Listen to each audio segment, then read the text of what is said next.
Hello everyone, I am Jatin and today we are starting our lecture number 4 जिसमें हम graphs को cover करने वाले हैं सभी तरह के जितने भी ग्राफ्स होते हैं काइनेमेटिक्स चैप्टर के अंदर। और ये इम्पोर्टेंट लेक्चर होगा क्योंकि ग्राफ्स के क्वेश्चन आते हैं एग्जाम में, बहुत बार हमने रिपीट भी होते हुए देखा है।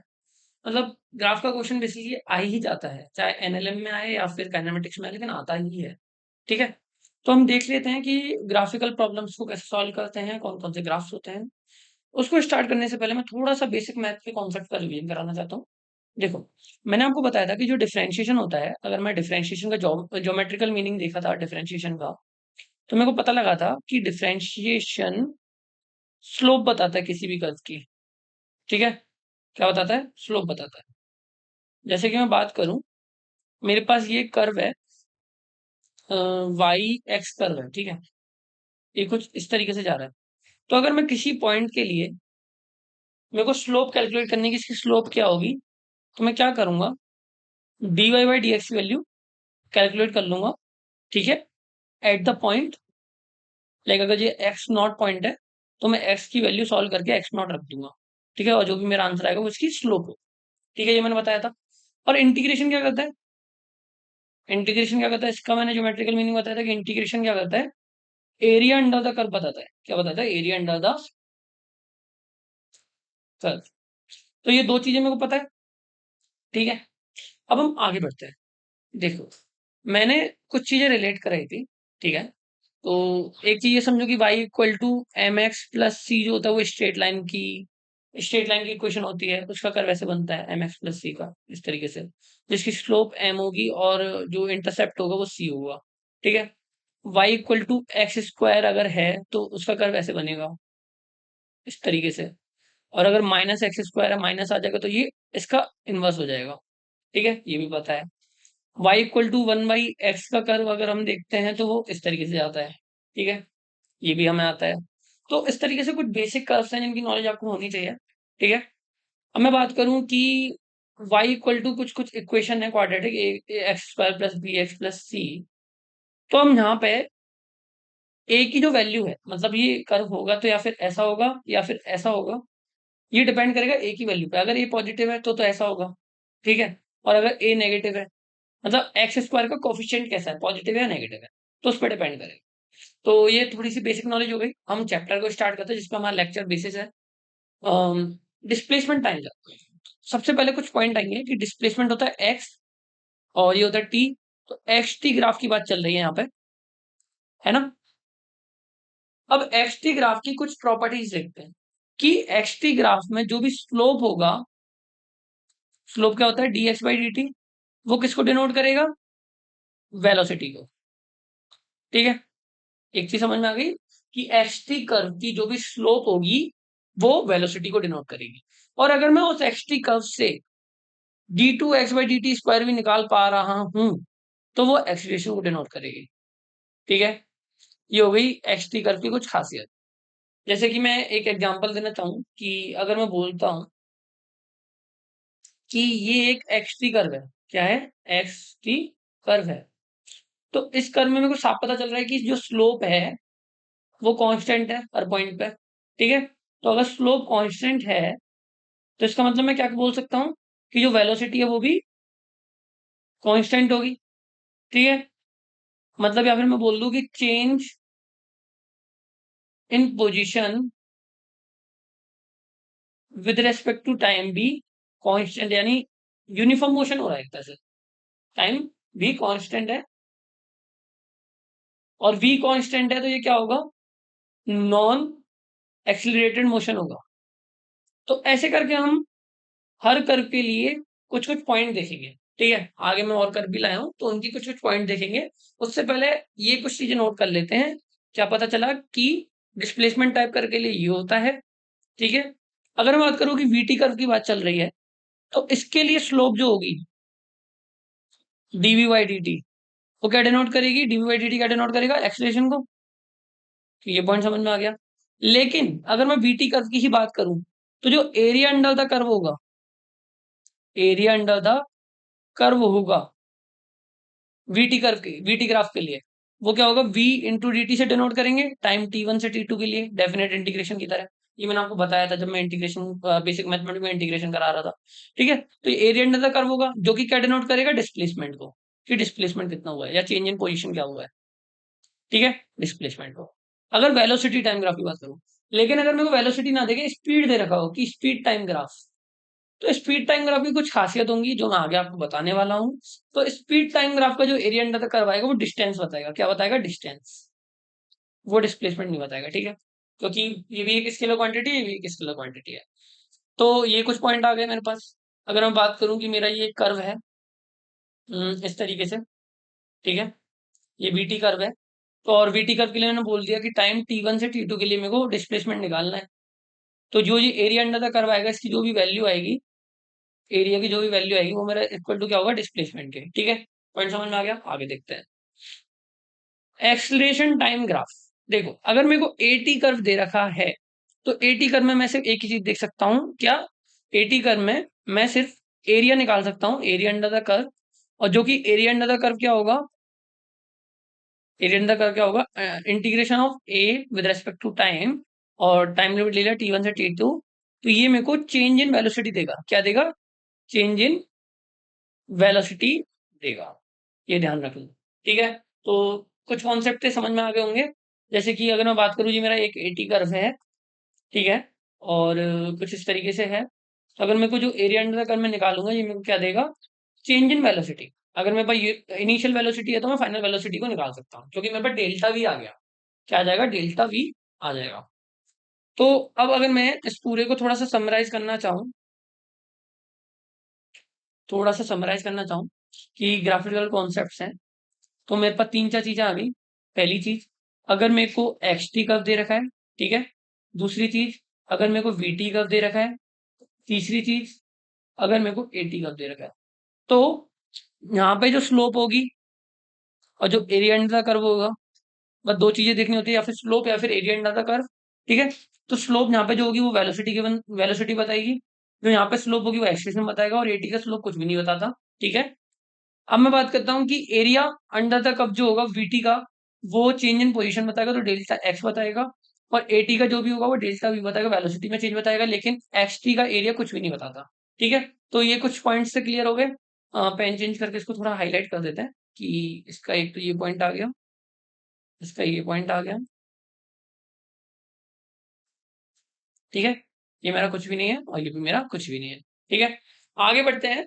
और एक चीज, अगर मेरे को कहीं पे वी एस कर्व दे रखा है या ए एस कर्व दे रखा है, यानी पोजीशन और एक्सेलरेशन का कर्व दे रखा है, तो हमारी एक ही इक्वेशन काम आएगी, जो है V into D V equal to, या फिर मैंने ऐसा पढ़ा था ना कि जो ए होता है वो v into D v by d s होता है, डी एक्स मान लेते हैं। ठीक है, पोजीशन का ये होता है, तो ये काम आने वाला है। तो अब आगे चल के देखते हैं कैसे कैसे क्वेश्चन आ सकते हैं यूज में हमारे। तो अब मैं मानता हूं कि पहले मैं देख रहा हूं कौन सा, यूनिफॉर्म मोशन की बात कर रहा हूं। क्या देख रहा हूं? Uniform motion. यूनिफॉर्म मोशन क्या होता है? जब इक्वल टाइम में इक्वल पोजीशन या इक्वल डिस्प्लेसमेंट आ रहा है। क्या मतलब? इक्वल टाइम में इक्वल डिस्प्लेसमेंट आ रहा है। ठीक है, इसका मतलब क्या है कि मैंने पहले 10 सेकंड तक मूव किया, तो मैं 10 मीटर चला, और फिर मैं अगले 10 सेकंड मूव किया, तो भी मैं 10 मीटर ही चला। ऐसा नहीं कि मेरी स्पीड में चेंज आ गया। तो इसका क्या मतलब हुआ कि जो पोजीशन है वो कैसे चेंज हो रही होगी? इक्वल टाइम में इक्वल चेंज हो रही होगी। ठीक है, यानी जो delta x divided by delta T होगा वो कांस्टेंट होगा, क्योंकि इक्वल टाइम में चेंज हो रही है। ठीक है, वो कांस्टेंट होगा। तो यहां से एक चीज समझ में आई कि delta x by delta T क्या होता है? वेलोसिटी होता है। तो वेलोसिटी क्या होगी यहाँ पे? कांस्टेंट होगी। और अगर वेलोसिटी कांस्टेंट है तो एक्सेलरेशन क्या होगा? जीरो होगा। तो एक तरह से यूनिफॉर्म मोशन का मतलब हुआ नॉन एक्सिलरेटेड मोशन। ठीक है, अब इसके दो कर्व देख लेते हैं। पहला कर्व तो ये है कि एक्स टी कर्व में पॉजिटिव स्लोप जा रही है। ठीक है, और दूसरा कर्व ये है जिसमें नेगेटिव स्लोप जा रही है। तो दोनों को अच्छे से समझते हैं। देखो, इस वाले अगर मैं कर्व की बात करूं, कि एक्स टी कर्व की इस वाले की बात करूं, तो मैं साफ देख पा रहा हूँ कि इसकी जो स्लोप है वो पॉजिटिव है, क्योंकि जो एंगल है वो कौन सी डायरेक्शन में? पॉजिटिव डायरेक्शन में। मैंने आपको बताया था कि एंगल को पॉजिटिव नेगेटिव कैसे देखते हैं। अगर वो एंगल मतलब एंटी क्लॉकवाइज डायरेक्शन में है तो वो पॉजिटिव एंगल होगा, और अगर वो क्लॉकवाइज डायरेक्शन में है तो वो नेगेटिव एंगल होगा। ठीक है, ये मैंने आपको बताया था पहले ही जब मैं बेसिक मैथमेटिक्स कवर करा रहा था। तो पॉजिटिव एंगल है तो टेन थीटा, अगर मैं पॉजिटिव एंगल लगता हूँ तो ये भी टेन थीटा पॉजिटिव आएगा, यानी स्लोप क्या है, पॉजिटिव है। तो नेचर ऑफ स्लोप क्या है, पॉजिटिव है। तो मैग्नीट्यूड ऑफ स्लोप क्या है, कांस्टेंट है, क्योंकि स्लोप जो है वो कांस्टेंट बनी हुई है हर पॉइंट पे, स्लोप चेंज नहीं हो रही है।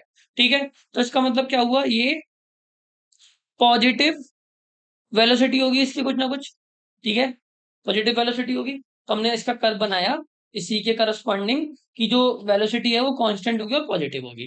ठीक है, अब अगर मैं इसका नेचर देखूं स्लोप का, तो स्लोप इसकी तो जीरो ही है, क्योंकि ये पैरेलल ऑफ एक्स एक्सिस है, पैरेलल ऑफ टी, मतलब जो टी का जो एक्सिस है उसके पैरेलल है, मतलब जो इसकी स्लोप है वो जीरो होगी, थीटा एंगल जीरो हो रहा है। ठीक है, तो अगर स्लोप जीरो है इसका मतलब मैग्नीट्यूड ऑफ स्लोप क्या है, वो भी कांस्टेंट है, तो एक्सीलरेशन क्या होगा, जीरो होगा, क्योंकि स्लोप जो है वो जीरो है तो एक्सेशन भी क्या होगा, जीरो होगा। तो नेचर ऑफ स्लोप क्या आ गया इसका, नेचर ऑफ स्लोप तो कुछ देखेंगे नहीं, क्योंकि अगर मेरा ये वैल्यू ही जीरो है ऑल टाइम, ये मैंने इतना ज्यादा विद इसलिए बनाई है ताकि शो हो, वैसे ही जीरो लाइन पे कोइंसाइड कर रही है। ठीक है, आगे बढ़ते हैं। यहाँ पे मेरे को साफ दिख रहा है कि जो मेरा एंगल है, जो मेरा एंगल है वो टी से 90 डिग्री से बड़ा है, थीटा जो है वो 90 डिग्री से बड़ा है। इसका मतलब क्या हुआ कि थीटा जो है वो सेकंड क्वाड्रेंट में जा रहा है, कौन से में जा रहा है, सेकंड क्वाड्रेंट में। और सेकंड क्वाड्रेंट में टेन थीटा की वैल्यू क्या होती है, नेगेटिव होती है, जो मैंने आपको बेसिक मैथमेटिक्स में ट्रिग्नोमेट्रिक पार्ट में समझाया था। ठीक है, सेकंड क्वाड्रेंट में टेन थीटा की वैल्यू क्या होती है, नेगेटिव होती है। कैसे, फर्स्ट, सेकंड, थर्ड, फोर्थ। ठीक है, ए, एस, टी, सी। तो टेन और कॉट थर्ड क्वाड्रेंट में पॉजिटिव होते हैं, सेकंड में नेगेटिव होते हैं, तो यहाँ पे नेगेटिव होगा। अगर टेन थीटा नेगेटिव है तो हमारी स्लोप भी क्या होगी, नेगेटिव होगी। मैंने आपको बताया था कि स्लोप क्या होता है, स्लोप हमेशा टेंजेंट होता है। ठीक है, तो स्लोप हो गया मेरा नेगेटिव, और स्लोप नेगेटिव है मतलब वेलोसिटी भी क्या होगी, नेगेटिव होगी, क्योंकि एक्स टी ग्राफ की जो स्लोप होती है वही वेलोसिटी को डिनोट करती है, तो वेलोसिटी क्या आ गई, नेगेटिव आ गई। ठीक है, लेकिन जो वो स्लोप है वो कांस्टेंट बनी हुई है। ठीक है, तो दो चीज समझ में आ गई कि वेलोसिटी जो होगी हमारी वो नेगेटिव कांस्टेंट होगी, क्या होगी, नेगेटिव कांस्टेंट। ये समझ में आ गया, तो ये नेगेटिव है, नेगेटिव साइड में है, और कांस्टेंट भी है। अब इसकी स्लोप तो जीरो है, क्योंकि ये पैरेलल टू टी एक्सिस है। ठीक है, पैरेलल है तो स्लोप जीरो हो गई, और एक बार अगर इसकी स्लोप जीरो होगी तो एक्सेशन क्या आ गया, एक्सेशन जीरो आ गया। ठीक है, सेम हमने यहाँ पे कर रखा, ये कोइंसाइड कर रहा है टी को, ऐसा कुछ अलग से नहीं है, बस इसको थिक इसलिए बनाया ताकि वो शो हो कि ये कोइंसाइड कर रहा है। ओके, अब आता है नॉन यूनिफॉर्म मोशन। अब तक हमने यूनिफॉर्म मोशन देखा, अब हम देख रहे हैं नॉन यूनिफॉर्म मोशन। ठीक है, तो नॉन यूनिफॉर्म मोशन की अगर मैं बात करूं, तो ऐसा मोशन जिसमें मैं इक्वल टाइम में इक्वल पोजीशन चेंज नहीं कर रहा, इक्वल डिस्प्लेसमेंट को तय नहीं कर रहा। ठीक है, यानी इक्वल टाइम में नॉन इक्वल डिस्प्लेसमेंट हो रहा है।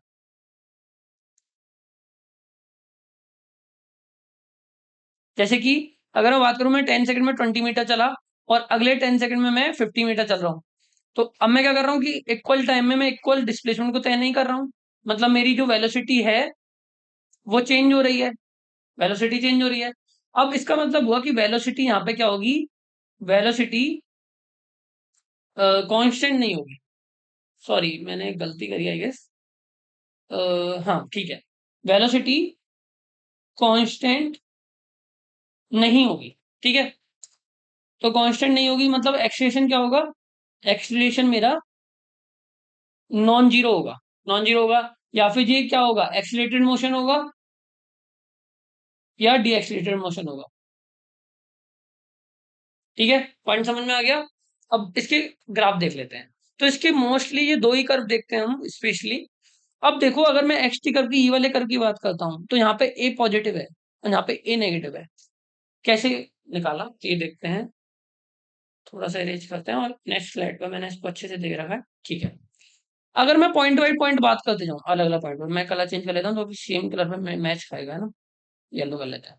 अगर मैं इस पॉइंट की बात करूँ, तो इस पॉइंट में मेरी स्लोप कैसे है, इस डायरेक्शन में। ठीक है, इस डायरेक्शन में, जो कि नेगेटिव है। फिर इस पॉइंट पे अगर मैं बात करूँ तो और ज्यादा नेगेटिव है, लेकिन उसकी जो वैल्यू है वो कम हो गई। ठीक है, अगर मैं इस वाले पॉइंट की ऐसे बात करूं तो ये एंगल मेरा थीटा ज्यादा है, ठीक है, ये मेरा थीटा ज्यादा है। इसका मतलब क्या हुआ कि मेरी जो स्लोप है वो ज्यादा है, टेन थीटा की वैल्यू ज्यादा, वो मोड नेगेटिव है, ठीक है। फिर क्या हो रहा है, अब वो ऐसे हो गई थोड़ा इस तरीके से। तो अब जो थीटा बना, अगर ये थीटा वन है और ये थीटा टू है, ठीक है, तो साफ पता चल रहा है कि थीटा टू जो होगा वो ग्रेटर देन होगा थीटा वन से। जैसे जैसे मैं और नीचे आता जा रहा हूँ, मेरा जो थीटा है वो बढ़ता जा रहा है। तो थीटा बढ़ता जा रहा है मतलब टेन थीटा की वैल्यू क्या हो रही है, टेन थीटा की वैल्यू क्या हो रही है, डिक्रीज होती जा रही है, ठीक है। टेन थीटा की वैल्यू क्या हो रही है, डिक्रीज होती जा रही है। कैसे पता चला, मेरे को पता है कि थीटा अगर मैं 0 से 90 डिग्री में चेंज करूंगा तो मेरी टेन थीटा की वैल्यू क्या होती है, इंक्रीज होती है, 0 से लेके इन्फिनिटी तक जाती है, ठीक है। लेकिन जैसे जैसे मैं थीटा की वैल्यू 90 डिग्री से 180 डिग्री के बीच में लेके जाऊंगा तो मेरी टेन थीटा की वैल्यू क्या होगी, इन्फिनिटी से वापस से कहाँ जाएगी, 0 की साइड जाएगी, ठीक है। तो ये पॉइंट तो मेरे को समझ में आ गया, ये पॉइंट मेरे को क्या आया, समझ में आ गया। तो अब अगर मैं एक पॉइंट की बात करूं कि मेरा कर्व एक्चुअल में होता कैसा है टेन थीटा का, तो टेन थीटा का ऐसा बनता है इस तरीके से, ठीक है। ये 90 डिग्री एंगल है। अगर मैं वापस बात करूं 180 डिग्री ये है, तो ये वापस से इस तरीके से जाता है। ये होता है टेन थीटा का कर्व, क्या होता है टेन थीटा का कर्व। तो मैंने यहाँ पे देखा कि 0 से 90 में तो ये पहले बढ़ता गया इन्फिनिटी तक गया। फिर जैसे 90 से थोड़ा सा भी बढ़ाया मैंने, माइनस इन्फिनिटी चली गई, ठीक है। 90 से हल्का सा भी बढ़ा दिया, अगर मैं हल्का सा भी 90 से बढ़ा दिया तो माइनस इन्फिनिटी चले गया। तो अब अगर मैं यहां से इसको कंपेयर करूं तो ये एंगल 180 पे जाके जीरो होगा, लेकिन जब तक ये 90 से 180 पे क्या होता जाएगा, लेस नेगेटिव होता जाएगा। क्या होता जाएगा, लेस नेगेटिव, ठीक है।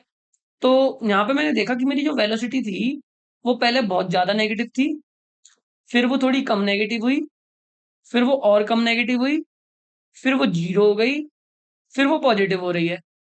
क्योंकि अब यहाँ से अगर मैं इस पॉइंट के बाद से बात करूँ तो मेरी वेलोसिटी क्या हो रही है, पॉजिटिव हो रही है, पॉजिटिव में बढ़ती आ रही है। फिर वो ज्यादा पॉजिटिव हो गई, मतलब अगर ये 5 था, ये 4 हुआ, ये 3 हुआ, ये 0 हो गया, ये 3 हुआ, ये 4 हुआ, ये 5 हुआ, तो ये -5 से +5 की साइड जा रहा है, नहीं बढ़ रही है। अगर मेरी वेलोसिटी बढ़ रही है इसका मतलब क्या हुआ कि एक्सेलेरेशन क्या होगा, पॉजिटिव होगा, ठीक है। अब एक चीज, अब मैं इसको क्वाड्रेटिक से रिलेट करके बताता हूँ। मैंने माना कि मेरे को पता है कि ऊपर की साइड खुला हुआ जो भी कर्व बनता है वो ए एक्स स्क्वायर का बनता है, जहाँ पे ए पॉजिटिव होता है, ठीक है। अगर y equal to a x square ना लेके मैं इसको ए टी स्क्वायर ले लेता हूँ कि ए टी स्क्वायर जहाँ पे ए पॉजिटिव है, तो v क्या होगा, 2at, ठीक है। और a क्या होगा, मतलब जो एक्सप्रेशन होगा वो क्या होगा, 2a। ये तो मेरा पॉजिटिव है तो ये पूरी वैल्यू भी क्या होगी, पॉजिटिव ही होगी। तो जब भी ऊपर की साइड मुंह खुला हुआ होगा मेरा, अपवर्ड होगा फेस, तो वो पॉजिटिव एक्सिलेशन को डिनोट करेगा। पॉइंट समझ में आ गया, थोड़ा अच्छे से एक्सप्लेन किया है। आगे बढ़ते हैं सेकंड एग्जांपल में।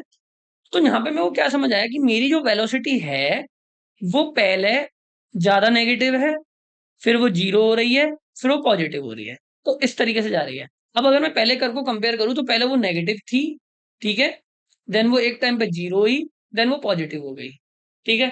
तो ये कंपेयर हो गया एक अच्छे तरीके से। तो इसका मतलब क्या हुआ कि अगर मेरी वेलोसिटी नेगेटिव से पॉजिटिव की साइड जा रही है मतलब मेरा एक्सेलेरेशन क्या होगा, पॉजिटिव होगा, जीरो नहीं होगा, पॉजिटिव होगा और कांस्टेंट होगा, ठीक है।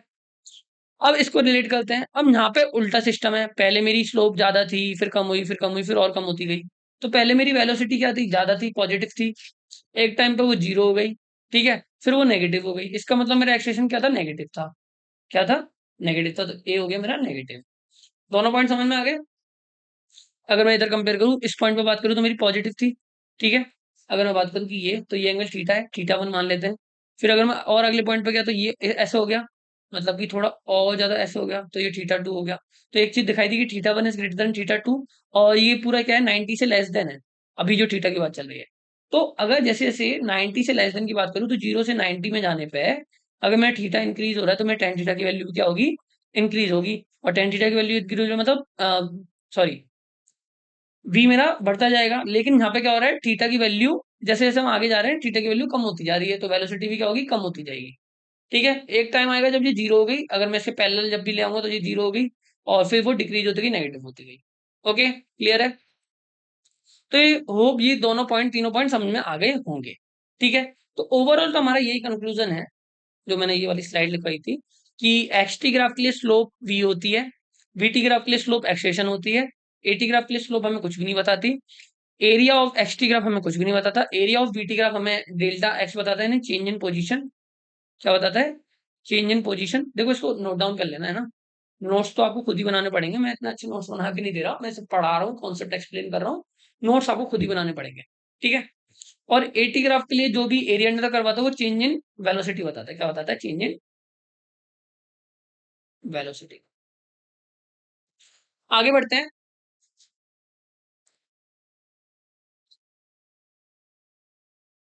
ठीक है। तो अब कुछ ऐसे ग्राफ हैं जो एग्जिट नहीं करते। जैसे मैंने आपको एक चीज बताई थी, पहले मैं सेकंड वाला एग्जांपल दे दूंगा, कि स्पीड और डिस्टेंस कभी भी नेगेटिव नहीं हो सकते। जब मैंने आपको पहला पहला लेक्चर बताया था कि स्पीड और डिस्टेंस बताए थे, तो मैंने बोला था कि स्पीड और डिस्टेंस दोनों स्केलर क्वांटिटी है, ये या फिर जीरो होगा या पॉजिटिव होगा, नेगेटिव नहीं हो सकता। तो ऐसा कोई भी कर्व जिसमें मेरा स्पीड और टाइम का कर्व दे रखा है, ठीक है, और मेरे को स्पीड में नेगेटिव साइड में जाना है, तो ये पॉसिबल नहीं है कभी भी। यानी स्पीड और डिस्टेंस मेरी कभी भी नेगेटिव नहीं हो सकती। और डिस्टेंस भी अगर मैं बात करूं, ठीक है, कि अगर डिस्टेंस भी मेरा कहीं पे नेगेटिव जा रहा है, ऐसे कहीं से होकर जा रहा है नेगेटिव साइड से, तो नेगेटिव नहीं हो सकता वो कभी भी। तो स्पीड और distance can never be negative, पहला पॉइंट। अब एक चीज समझो, कि मुझे बोल दे कि मेरे पास एक डिस्प्लेसमेंट टाइम कर्व है, तो मैंने आपको बताया था कि डिस्प्लेसमेंट का जो मॉड होता है ना, इंस्टेंटेनियस डिस्प्लेसमेंट का जो मॉड होता है वो इंस्टेंटेनियस डिस्टेंस बताता है। मतलब कि क्या? मैंने माना कि मैं किसी डायरेक्शन में जा रहा हूँ, यहां से लेके इधर, ठीक है, तो ये फिलहाल जब मैं स्ट्रेट लाइन में हूं तो यही मेरी डिस्प्लेसमेंट है, ये मेरी डिस्टेंस है। ठीक है। अब अगर मैं पहले यहां गया, फिर मैं वापस आया और इस डायरेक्शन में गया, यानी इनिशियल पॉइंट मेरा ये था, पहले मैं इधर गया, फिर मैं वापस आके इधर गया, तो अब मेरी डिस्टेंस क्या हुई? अगर मैं डिस्प्लेसमेंट की बात करूंगा तो मैं इनिशियल पॉइंट और फाइनल पॉइंट के बीच की दूरी ले लूंगा, लेकिन डिस्टेंस क्या हुई? पहले मैं इसको लूंगा, कैलकुलेट करूंगा, फिर मैं इस पूरे को कैलकुलेट करूंगा। ठीक है। तो मेरा जो नेगेटिव डिस्प्लेसमेंट है वो भी एक तरह से पॉजिटिव डिस्टेंस की तरफ वर्क कर रहा है। अगर मैं डिस्प्लेसमेंट टाइम का कर्व देता हूं कि मेरा ये डिस्प्लेसमेंट टाइम का कर्व है, ये मेरा डिस्प्लेसमेंट टाइम का कर्व है, ठीक है, तो मेरा डिस्टेंस टाइम का कर्व क्या होगा? डिस्टेंस टाइम का कर्व होगा पॉजिटिव साइड, तो मैं पॉजिटिव ही लूंगा, कोई दिक्कत नहीं है। लेकिन जहां वो नेगेटिव हो रहा है ना, उसको मैं पॉजिटिव बना लूंगा, तो इसका एकदम मिरर इमेज बना दूंगा और ये पॉजिटिव बना दूंगा इसको, तो ये मेरे डिस्टेंस का वर्क है। ठीक है। तो इस तरीके से कैलकुलेट करता है। सॉरी, एक गलती हो गई, कि अभी मेरी डिस्टेंस कवर अभी भी पॉजिटिव ही जाएगी, मेरी डिस्टेंस कभी भी नेगेटिव नहीं हो सकती, उल्टी डायरेक्शन में नहीं जा सकती। तो मेरी डिस्टेंस तो, जैसे ये नीचे गया है ना, तो मैं इसका पहले मिरर इमेज लूंगा तो यहाँ जाएगा, फिर वो वापस नीचे गया है तो उसका भी मिरर इमेज लूंगा, यहाँ जाएगा, फिर इसका भी मिरर इमेज लूंगा। तो मैं इसको ऐसे ऐसे बढ़ाते ही जाऊंगा सेम स्लोप के साथ। ठीक है। समझ में आया? अगर मैं बात करता स्पीड, स्पीड टाइम और वेलोसिटी टाइम वाली बात की, तो वहां पे ये एकदम इनवर्स ले लेते हैं। डिस्टेंस कभी भी उल्टी डायरेक्शन में नहीं जाती, डिस्टेंस हमेशा बढ़ती ही जाती है, डिस्टेंस कभी कम नहीं हो सकती। ठीक है। एक और point, at any stand the body can not have two velocity और टू डिस्प्लेसमेंट और टू एक्सलेशन। देखो जैसे इस वाले कर्व की बात करूं, तो सेम टाइम पे दो वेलोसिटी तो हो नहीं सकती ना। या फिर मैं 15 किलोमीटर पर आवर की स्पीड से चल रहा हूँ, या फिर मैं 20 किलोमीटर की स्पीड से चल रहा हूँ। ऐसा तो नहीं कि मैं एक ही टाइम पे 15 की स्पीड से भी चल रहा हूँ, 20 की स्पीड से, ये तो कोई पॉसिबल ही नहीं है। तो ये कर्व पॉसिबल नहीं है अगर वो एक ही टाइम पे दो चीजें बता दे। सेम इधर देखो, इस कर्व में टी टाइम पे मेरी पोजीशन x1 भी बता रहा है और x2 भी बता रहा है। क्या मैं एक टाइम पे दो जगह हो सकता हूँ प्रैक्टिकली? नहीं ना, तो ये भी गलत है। अब एक टाइम पे मेरे दो एक्सटेंशन भी नहीं हो सकते, तो ये भी गलत है। तो सेम टाइम पे अगर मेरा कोई कर्व इंटरसेक्ट कर रहा है दो बार, मेरे को दो वैल्यू दे रहा है सेम टाइम पे, तो पॉसिबल नहीं है प्रैक्टिकली। ठीक है। ये चीज समझ में आ गई? It is impossible to change any quantity without consuming time. देखो बहुत बार क्या होता है, अगर मुझे बोलता है कि इन चार कर्व में से कौन सा कर्व गलत है, तो देखो टाइम कभी भी कांस्टेंट रह के किसी की क्वांटिटी में चेंज नहीं कर सकता। अब इस कर्व में क्या हो रहा है, कि टाइम तो सेम बना हुआ है लेकिन वेलोसिटी बढ़ती जा रही है। क्या ये पॉसिबल है प्रैक्टिकली? नहीं। टाइम चेंज होगा तभी तो वेलोसिटी चेंज होगी, कि एक ही टाइम पे एक सेकंड पे वेलोसिटी ये भी थी, एक सेकंड पे वेलोसिटी ये भी थी, ये भी थी, ये पॉसिबल ही नहीं है ना। तो अगर कोई भी क्वांटिटी है और जहां पर टाइम कांस्टेंट दे रखा, तो वो पॉसिबल नहीं है। टाइम कांस्टेंट देके वेलोसिटी कोई भी क्वांटिटी चेंज नहीं हो सकती, ये पॉइंट याद रखना। ठीक है। अब इस पर कुछ एक एग्जांपल था, आई गेस में वो डीपीपी में ऐसा हुआ ना। तो वो डीपीपी में कवर करेंगे। अब हम प्रॉब्लम प्रैक्टिस स्टार्ट करते हैं। तो क्वेश्चन नंबर फर्स्ट से स्टार्ट करते हैं ना। तो पहला क्वेश्चन क्या है, h t graph of two particles A and B are shown in the figure. ठीक है, मेरे पास दो पार्टिकल है ए और बी, दोनों के लिए मेरे को एच टी कर मेरे को गिवन है। मेरे को ratio of velocity of A to the velocity B निकालना है। तो मेरे को v of A upon v of B निकालना है। ठीक है, मैंने पहले ही बताया था कि जो वेलोसिटी होता है वो एच टी ग्राफ का स्लोप होता है। अब मेरे को पता चल रहा है कि इसका स्लोप में निकाल सकता हूँ, इसका स्लोप भी निकाल सकता हूँ, इसका स्लोप भी निकाल सकता हूँ। तो अगर मैं वी ए की बात करूं तो वो क्या होगा, टेन 30 के। एक के लिए स्लोप कितनी बनेगी, थीटा कितना है 30, तो टेन थीटा कितना होगा, 10 30। ये कितना आएगा 1/√3। तो वी ए की वैल्यू तो आ गई। और अगर मैं वी बी की वैल्यू बात करूं तो 10 60 डिग्री होगा, क्योंकि एंगल उसके लिए 60 डिग्री है। तो यहाँ पे आ गया √3। तो अगर मैं रेशियो लेना चाहूं तो क्या आएगा, 1/√3 इंटू, और बी की वैल्यू क्या है √3। तो अगर मैं इसको ऐसे लिखना चाहूँ, वेट, बी ए क्या है 1/√3 डिवाइडेड बाई √3। अगर मैं इसको सिंप्लीफाई करूंगा तो मेरे पास आंसर क्या आएगा 1/3। और ये क्वेश्चन पी वाई क्यू है, ये बहुत बार आया है एग्जाम में, जेई में भी आया है और नीट में भी आया है। मतलब सिमिलर सा, एग्जैक्ट ये क्वेश्चन नहीं बोल रहा मैं, सिमिलर सा। तो आगे बढ़ते हैं, question number second. Position time graph of a particle in motion is shown in the figure. हमें एक पोजीशन टाइम ग्राफ दे रखा है, एक्स टी ग्राफ दे रखा है, और हमको बोला है टोटल डिस्टेंस कवर निकालना है, डिस्प्लेसमेंट निकालना है, एवरेज स्पीड निकालना है, एवरेज वेलोसिटी निकालना है। तो पहले तो देखो कि एक्स टी ग्राफ है मेरे पास। तो अगर मेरे को इस एक्स टी ग्राफ को, ये पोजीशन है ना,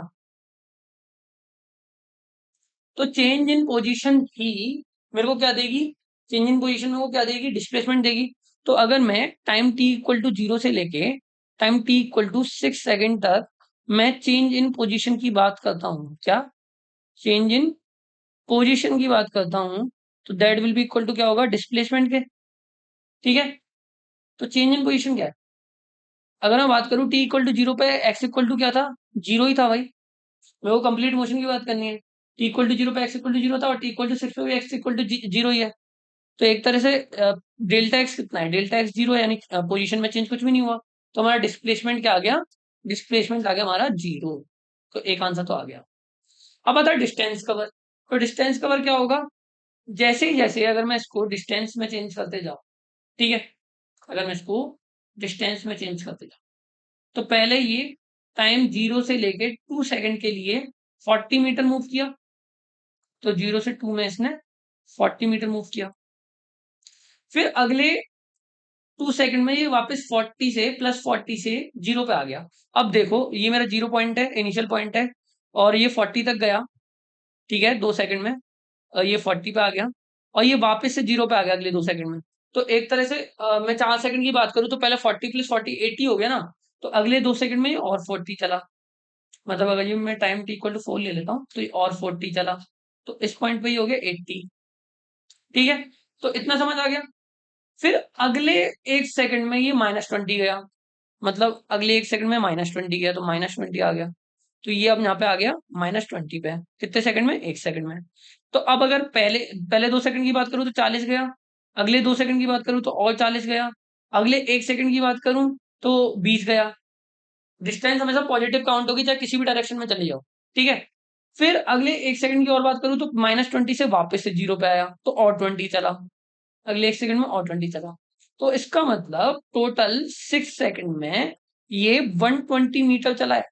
तो मेरी टोटल डिस्टेंस कवर कितनी आ गई, 120 मीटर। 120 मीटर मेरा आंसर हो गया। अब एवरेज स्पीड क्या होता है, स्पीड होता है distance upon time, total distance upon time. Total distance 120 metre और टोटल टाइम 6 सेकंड है। तो मेरा आंसर आ गया 20 मीटर पर सेकंड, 120 डिवाइडेड बाई 6 कर दिया। ठीक है, क्योंकि एवरेज स्पीड क्या होता है मैंने आपको बताया था, एवरेज स्पीड इक्वल टू होता है, स्पीड की बात हो रही है तो डिस्टेंस अपॉन टाइम होगा, और अगर वेलोसिटी की बात हो रही है तो डिस्प्लेसमेंट अपॉन टाइम होगा। तो डिस्प्लेसमेंट क्या है मेरा 0 है, तो वेलोसिटी क्या हो गई, 0 हो गई। ठीक है, पॉइंट समझ में आ गया किस तरह से सॉल्व करना होता है ऐसे क्वेश्चंस को। आगे बढ़ते हैं अगले क्वेश्चन पे। Velocity time graph for a particle moving in straight line is given to us. Calculate the displacement of the particle and distance travelled in the first 4 second. ठीक है, तो पहले ही देख लो कि डिस्प्लेसमेंट जो होता है वो एरिया अंडर द कर्व होता है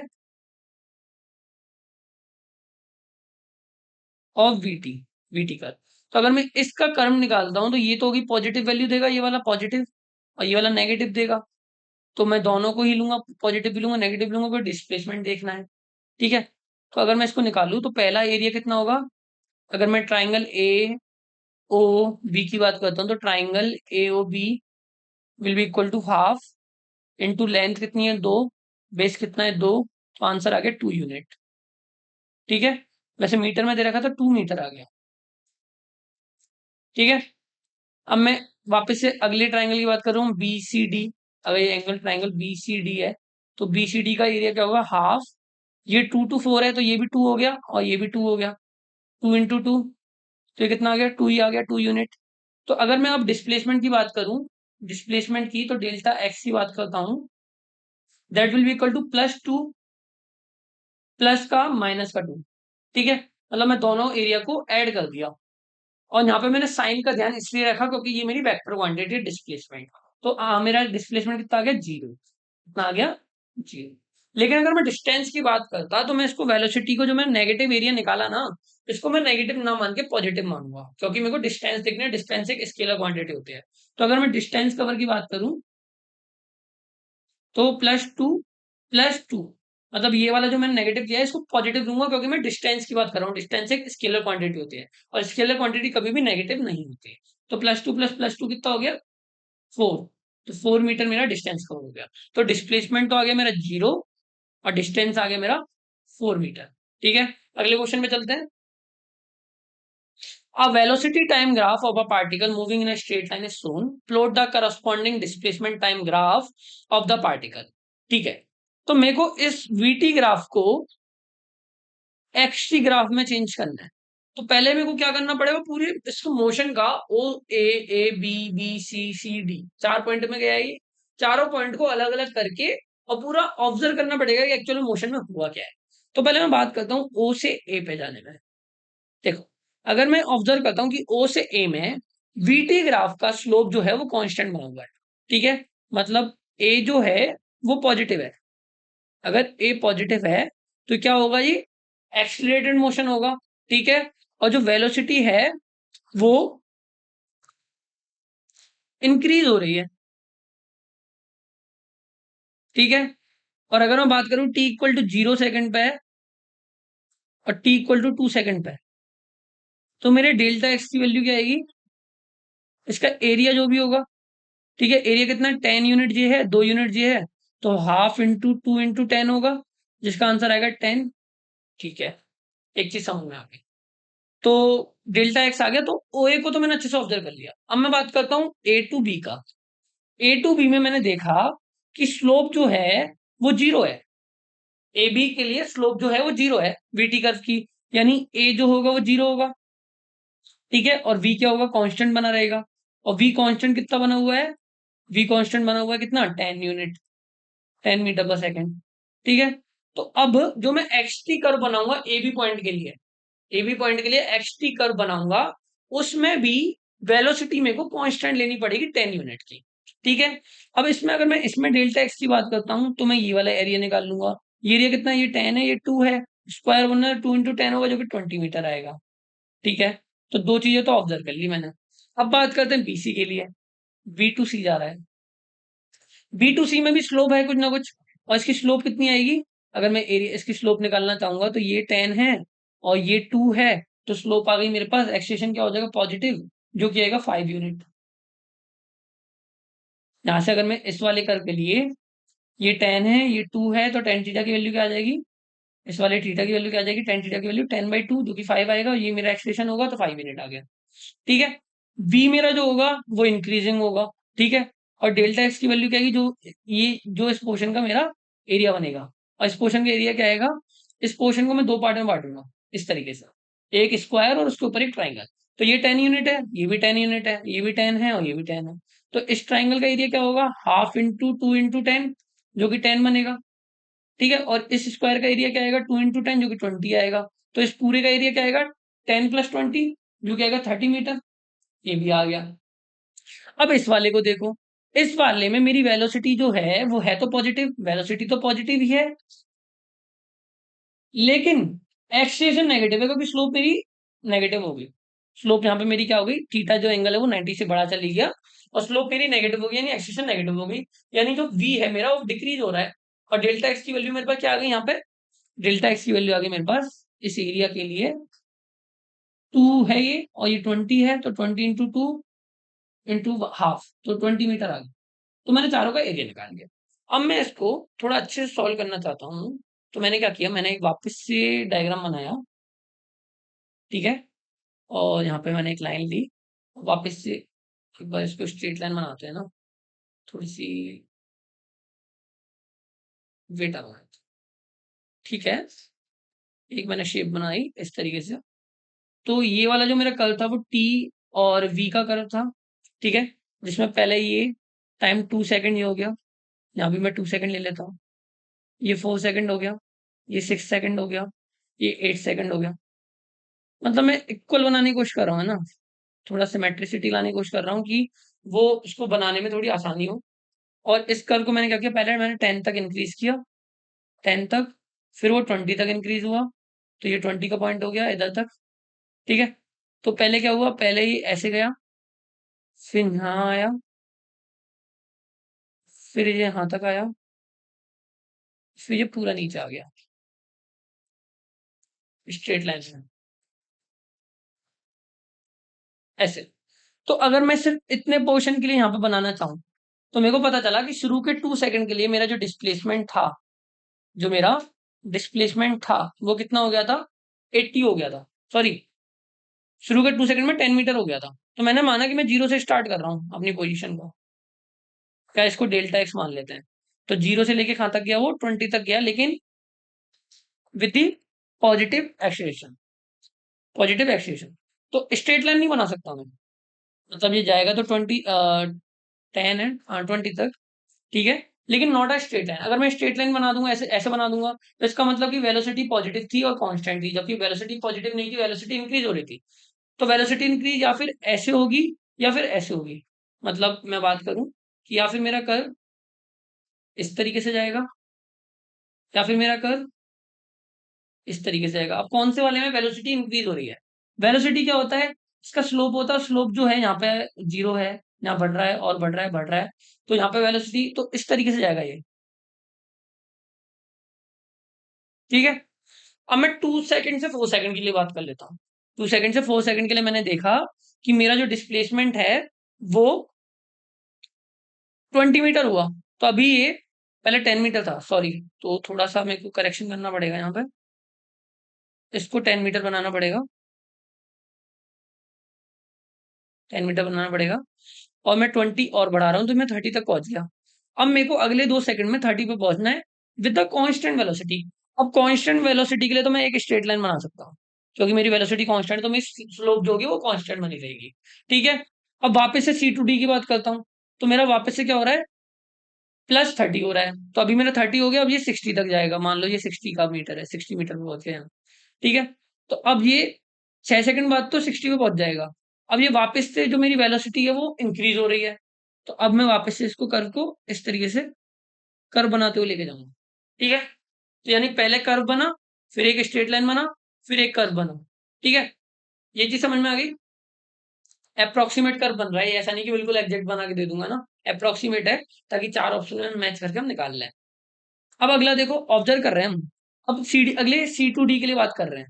अब सी टू डी में क्या हो रहा है, कितना मीटर चल रहा है, 20 मीटर चल रहा है, तो अभी अभी 80 पे पहुंच गया, 60 पे पहुंचा, अब 80 पे पहुंच जाएगा, तो 8 सेकंड के बाद ये कहाँ होगा, 80 पे होगा, इक्वेट कर लो, क्योंकि अब ये डिक्रीज होके जा रहा है, मेरी वेलोसिटी क्या हो रही है, डिक्रीज, और डिक्रीज कब होगी, इस वाले कर्व में, तो मैं कर्व मेरा ऐसा बनेगा, तो अब मैं यहां से लेके कर्व को ऐसे बना दूंगा, ठीक है।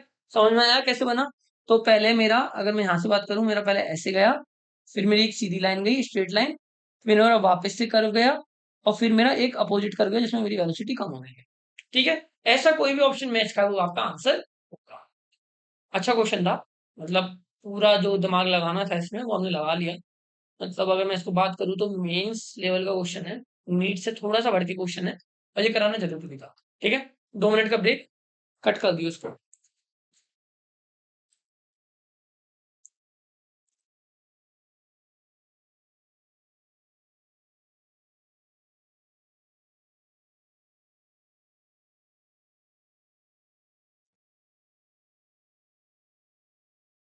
अगले क्वेश्चन में चलते हैं। A car accelerates from the rest, ठीक है, तो इनिशियल वेलोसिटी में गिवन है u equal to g at a constant rate alpha for the time some time, ठीक है। तो हमें अल्फा दे दिया उसका एक्सेशन 1, एक्सेशन क्या दे दिया अल्फा, ठीक है। और मैं मान लेता हूं कि t1 टाइम तक उसने इस वाली चीज को फॉलो किया, after which it decelerate at a constant rate beta, ठीक है।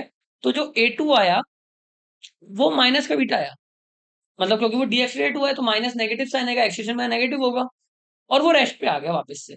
तो मेरी फाइनल वेलोसिटी भी क्या हो गई, 0 हो गई। If the total time is T, हमें निकालना क्या है, द मैक्सिमम वेलोसिटी अटेंड, ठीक है, और द टोटल डिस्टेंस कवर। तो मैं क्या करूंगा, मैं इसको ग्राफ की हेल्प से सॉल्व करने की कोशिश करता हूँ। क्या करता हूँ, ग्राफ की हेल्प से। तो मैंने एक कर्व बनाया जो कि टोटल टी टाइम के लिए कर्व है, ठीक है, और ये मैंने वीटी कर्व बना दिया।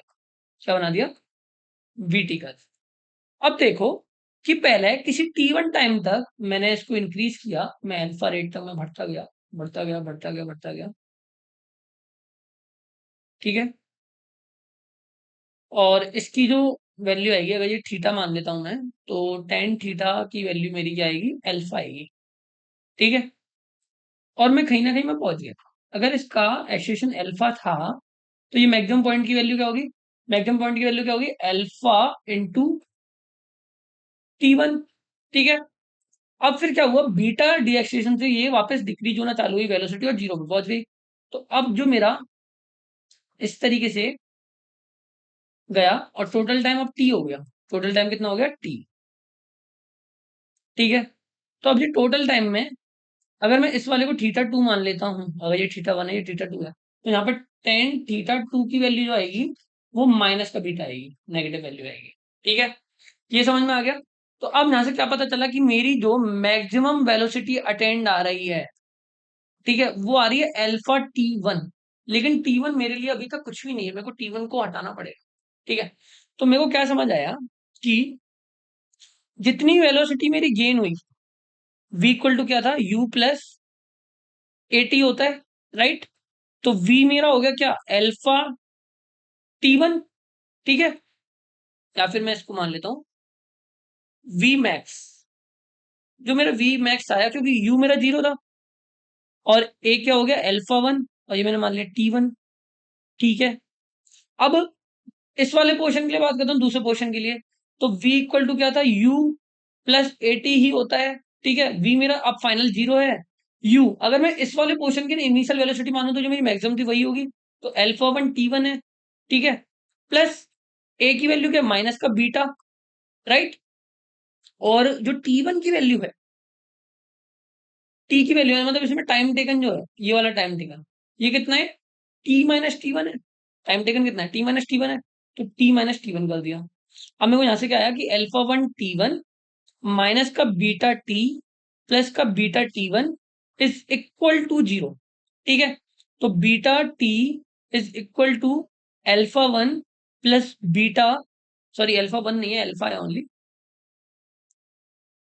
Alpha plus beta into t1। तो यहां से मेरे पास t1 की वैल्यू आ गई, t1 की वैल्यू क्या आ गई, अल्फा, सॉरी t1 की वैल्यू क्या आ गई, beta t divided by alpha plus beta.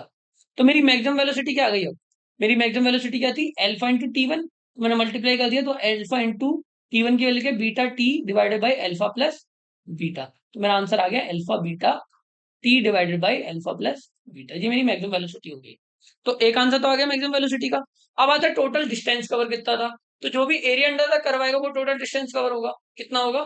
देखो मेरे को ये हाइट पता है, अगर मेरे को किसी ट्रायंगल में हाइट पता है, मेरे को बेस पता है, तो मैं एरिया तो निकाल ही सकता हूँ। एरिया क्या होगा, हाफ, हाइट कितनी है अल्फा t1, ठीक है, और बेस कितना है टोटल t। अब मैं t1 की वैल्यू अगर रख देता हूँ तो half into alpha into beta T upon alpha plus beta into T है। तो मेरा आंसर क्या आ गया, half alpha beta T square divided by alpha plus beta. ये मेरी हो गई टोटल डिस्टेंस कवर। ठीक है, समझ में आ गया कॉन्सेप्ट। हमने क्या किया, एरिया अंडर कर्ल जो होगा वो टोटल डिस्टेंस कवर होगा, और जो मैक्सिमम वेलोसिटी है उसको हमने अल्फा बीटा और टी के टर्म्स में हमने कैलकुलेट किया। क्योंकि पहले हमने टी वन माना था, तो कभी भी जो हमने माना होता है उसमें तो आंसर निकाल नहीं सकते ना, क्योंकि हमें तो आंसर उसमें निकालना है जो हमें गिवन है। ठीक है, a body start from rest and moves with a uniform acceleration of 10 meter per second square for 5 seconds. ठीक है, during the next 10 seconds it moves with a uniform velocity.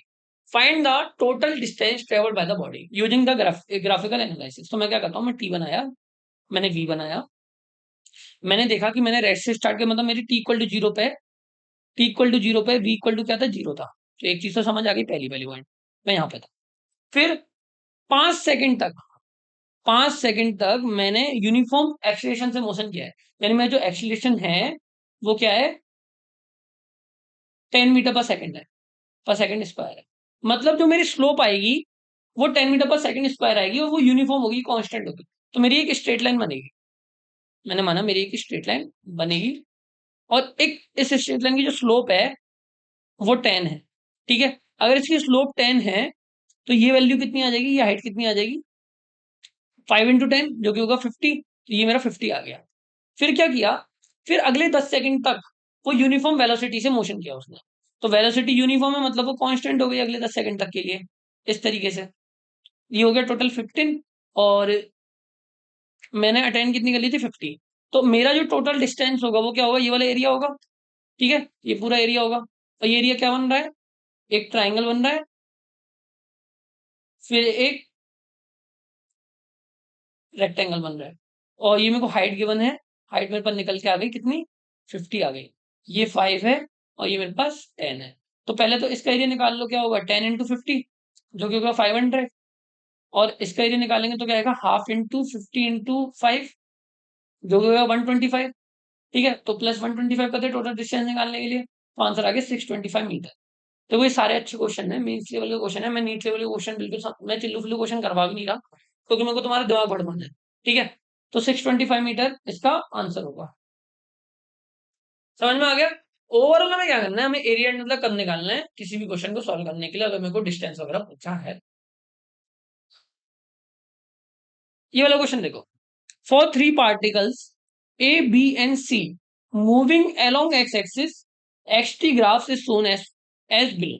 ठीक है, तो मेरे को एक्सटी ग्राफ दे रखा है, मेरे को क्या पूछा, mark out the correct relationship between their average velocity. देखो पहले तो समझो कि एवरेज वेलोसिटी क्या होता है। एवरेज वेलोसिटी क्या होता है, डिस्प्लेसमेंट अपॉन टाइम।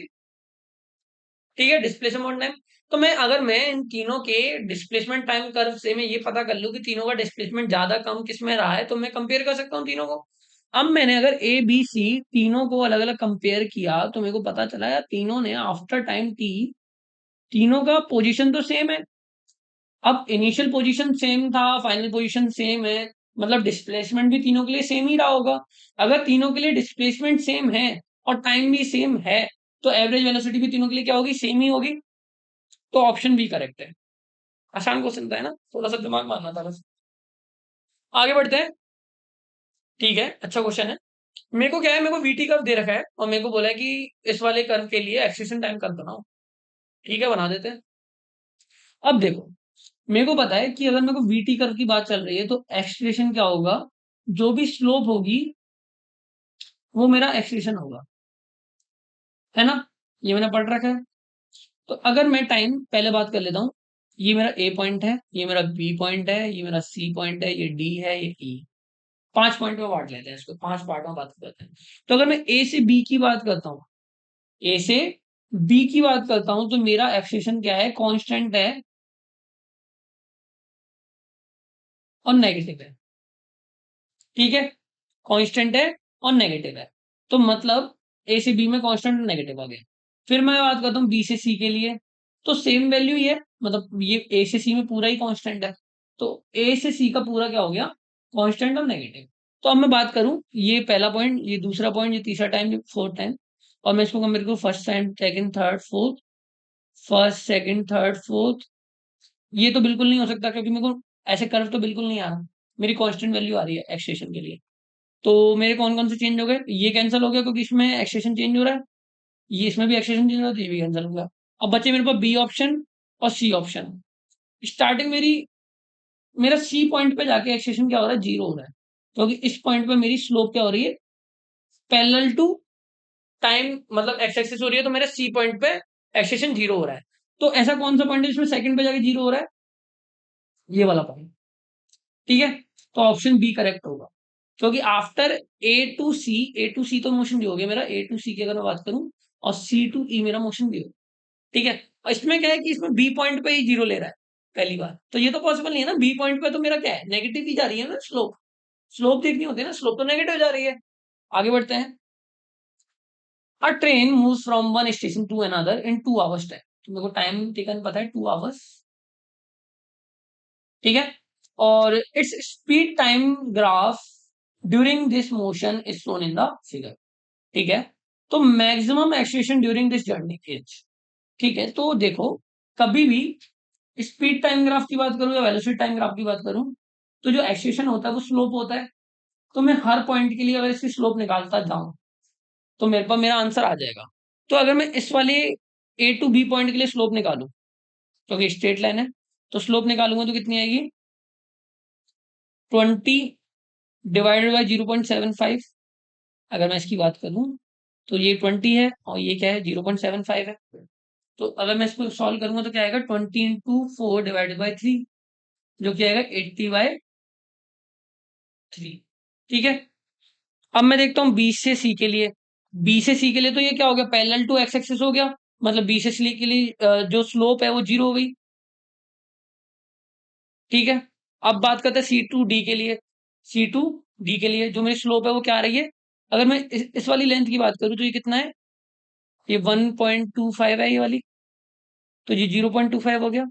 और ये लेंथ कितनी आ रही है, 60 - 20 करेंगे तो 40 आएगी, तो ये आ गया 40/0.25, जो कि होगा 40 × 4 = 80। ठीक है, इसकी स्लोप आ गई। अब मैं डी से ई की स्लोप देखता हूं। अगर मैं डी से ई की स्लोप देख रहा हूं तो वो नेगेटिव स्लोप है, ये तो कंफर्म है। कितनी है, देखो, डी से ई के लिए अगर मैं इसकी परपेंडिकुलर की बात करूं तो ये कितना बन रहा है, 60 मीटर का, और इस लेंथ की बात करूं तो कितना बन रहा है, 0.75 का। ठीक है, तो ये आ गया 60/0.75, जो कि होगा 60 × 4 डिवाइड बाई 3, क्योंकि 0.75 3/4 होता है, तो ये आ गया 240/3, लेकिन इन नेगेटिव टर्म्स। मेरे को क्या बोला, मैक्सिमम एक्सटेंशन क्या होगा, वो एक्सटेंशन पॉजिटिव है नेगेटिव उससे मतलब नहीं है, तो डीई के लिए मेरा मैक्सिमम एक्सटेंशन आएगा, जो कि आएगा माइनस का 240/3। ठीक है, जो कि 80 ही आ रहा है। तो यहां से मेरे को पता चला, यार मेरे को लगता है कि कुछ गड़बड़ हुई है, ये 1.25 है।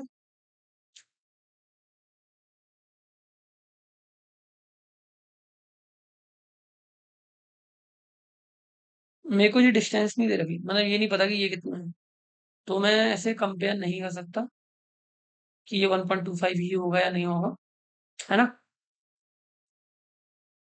पर हाफ पॉइंट पे ले रहे हैं। थोड़ी सी क्वेश्चन में हल्की सी गड़बड़ी है। ठीक है, मान लेता हूँ ये 1.25 था, मान लेते हैं।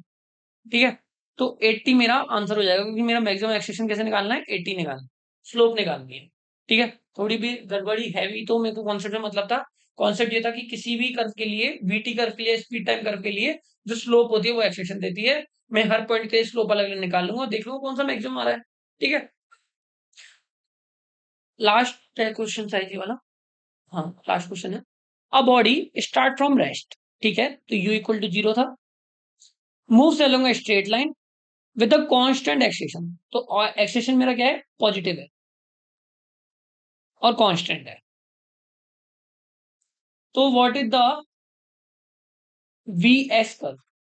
एक चीज देखो, किसी भी कांस्टेंट एक्सेशन के लिए मैंने आपको बताया था कि एक इक्वेशन में बताई थी, v square minus u square equal to 2as होता है, जो कि एस और वी में रिलेशन दे रही है मेरे को, राइट। अब यू तो 0 था, तो मेरा आगे वी स्क्वायर इक्वल टू क्या, 2as। अब अगर मैं इसको कंपेयर करूं तो मेरा y² इज इक्वल टू आ रहा है 2ax के, अगर मैं x y से कंपेयर करूं तो, ठीक है। तो मेरा x is directly proportional to आ रहा है y² के। अब मैं आपको बताता हूं, अगर बात चलती है कि y is directly proportional to x², तो कर्व होता है हमेशा ऐसा, इस तरीके से, ठीक है। लेकिन अगर मैं बोल रहा हूं कि x is directly proportional to y², तो मेरा कर्व कैसे होगा, इस तरीके से, इस तरीके से, ठीक है, जो कि ऑप्शन नंबर बी से मैच खा रहा है। तो ऑप्शन बी इज करेक्ट। देखो, हमारा इस लेक्चर में इतना ही था, ग्राफ बेस्ड नॉलेज की अच्छा लेक्चर गया ये हमारा, जिसमें हमने ग्राफ्स के बहुत सारे क्वेश्चन सॉल्व किए, ठीक है। अगले लेक्चर में हम फ्री फॉल मोशन को कवर करने वाले हैं, इसको फ्री फॉल मोशन को कवर करने वाले हैं, और जिसको हम मोशन अंडर ग्रेविटी भी बोलते हैं। और अगले लेक्चर को बहुत ध्यान से कवर करना, क्योंकि उसके बाद आपका जो प्रोजेक्टाइल आएगा वो बहुत हेल्प करेगा।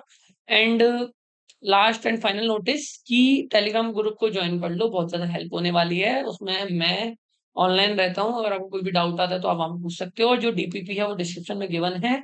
साथ ही साथ हम वो टेलीग्राम चैनल पर अपलोड करने वाले हैं। ये लास्ट लेक्चर है, इसके बाद सारी चीजें वेबसाइट पर अपलोड होंगी, और वेबसाइट का जो लिंक वगैरह होगा वो टेलीग्राम चैनल पर प्रोवाइड होगा, और टेलीग्राम चैनल को ज्वाइन कर लो। जितनी भी मेंटरशिप की चीजें हैं, बुक्स कौन सी फॉलो करनी है, सारी चीजें हम टेलीग्राम पर बताएंगे, ठीक है। Thank you so much.